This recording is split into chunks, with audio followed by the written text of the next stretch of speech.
কে আউশ আমন এবছর যেন মনে করে দিচ্ছে যে কয়েক বছর আগে যেরকম থাকতো, মানুষ ধান কুড়াতো এবং আউশ আমনের যে আটিগুলো ছিল একদম আজকে কিন্তু ছিল এই বাংলার হেমন্তের যে আপনার উৎসব করা হয়, সেই উৎসবের দিন, সেই হেমন্ত উৎসবের দিনে এই চকচিতে প্রচুর পরিমাণে আমন আউশি যে ধানগুলো রূপা ধান তা জন্মিয়েছে এবং প্রকৃতি যেন এই হেমন্তের একটা সৌন্দর্য ফুটে উঠেছে। আমরা আসলে মুগ্ধ।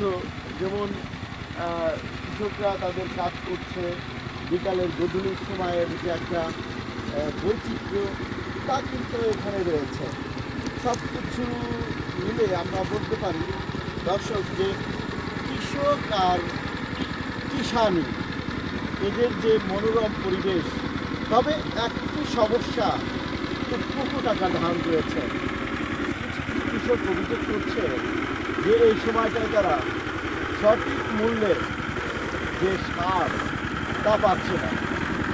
তো এটার জন্য আমরা অনেকবারই যে নিউজ করেছি, কর্তৃপক্ষকে জানিয়েছি, তারপরে কোনো লাভ হচ্ছে না।